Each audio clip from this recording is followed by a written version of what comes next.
Chikoko Comedies. Chikoko Comedies. Stay online.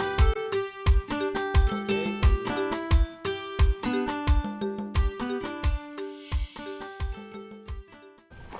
Awatu ndio kuyangu biki ndalama. Wawa. Wawa. Chiwa nchimwene. Akugona? Uma kupuma. Sinkonono. Ai. Izi sisi jazina nchilikira mwenje zicha izi. Koma zimene zikuchulukira kuno bwana. Zona adiru.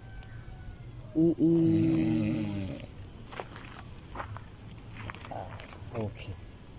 Anthu amene wasaka kuziwa kuti nafe makolo athu asana mwalire agogo anandi mfazini. Ndio wake sisi.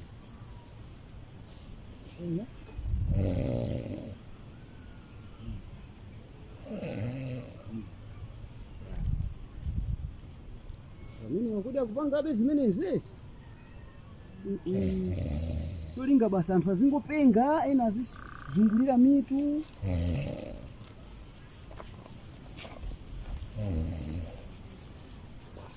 Kisa kuziva zokuti nafete masisi. Chimwene. Tabwerani hapa. Tabwerani hapa. Chani ba. Inu, kumukuziwa kuti hapa anakupangani chipongwe ati. Chipongwe? Anthu anakupangani chipongwe ndo hapa. Moti inu hapa pandachita kumaswa ndini. Kupanda kuti agogo anga anandiuza mankhwala ena ake, bwezi muli chonchitiro. Bwezi mutafa inu. Izo sati. Ndipo inuyo mwatembereredwa ali pamene poto. Mwali bwanji? Mwatembereredwa ali pamene akutembererani inuyo. Ndipo tabwerani kaye. Mukuyenera hapa patitengane, tipite ku nyumba ndikapitirize zomwe ndayamba kale. Fake inuyo hapa panyumba ya sala ndikakuchekereni mphini matako amu ndika zitatu. Miyendo moso ndika ziwiri mbali ya ku left ndiya ukuku kumanja. Mukachekereni? Ndikakuchekereni ito. Apo bi ndekuti mukhala choncho mpaka kale. Asingokupezererani ito. Ine simezo. Moti tabwerani taimani kaye. Kodi wachoka kuti mene ndikunena hapa pande kuti kamutu kanu kathawa hapa. Mwapenga misala. Kataundi kapo ati, kataundi kapo. Ine mtu wanga sunga. Wa ineso wathawa mundu nakuchizana hapa hapa. Wamuchiza ndani. Munangokhala tu ona ngati ndiso opusa. Iwe ndi opusa kumene. Opusa ine.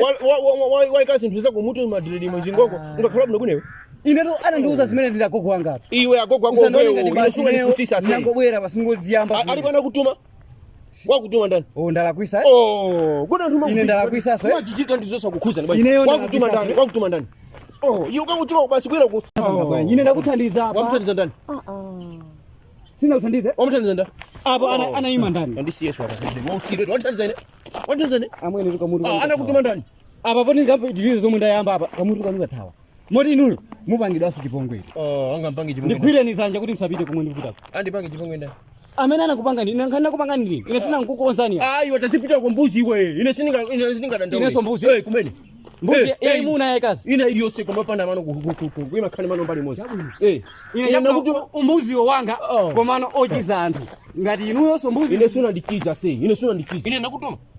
Koma munthu. Iya ndakutuma. Munthu amwene. Munthu watani. Ulibe pabwino ase. Mapazi yako. Apa pa iwe unakhala munthu wanzeru eti. Okuti ndi munthu wako kugwira. Bwezi utandikakamira kuti ini cheni chitikira ndi chani. Chani chitikira ndi chani. Iwe ungaduze zochita iwe. Iwe galu bwaji. Ungaduze zochita iwe. Singakuse sizochita. Ndiye wakuthandiza ndani hapa. Wamthandiza ndani. Wathandiza. Ile suna thandize wathandiza mbuya yako ase. Kuza panga zako. Ineso ndikulowera konko. Chama ndilowera huko. Ine ndilowera huko.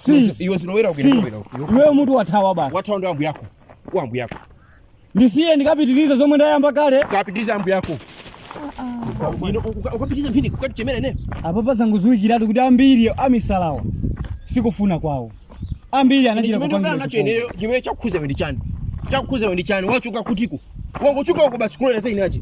Iwe jisifa basi. Okay ndikhuza chapo. Kumene. Ine basi ndasamba manja. Mtu onyasa oso. Waine wanyasa. Wako wakongola. Koma wakuthandiza ndini. Wakutuma ndani. Okay. Iyo mbuzi yetu. Ine mbuzi. Kumene. Kabla fanya bweni kukutibuleso. Unditibula ine? Ayi uyasanikumbushe zimene. Nikakumbukira mwano wa Pinto. Siku ninaza pesa maso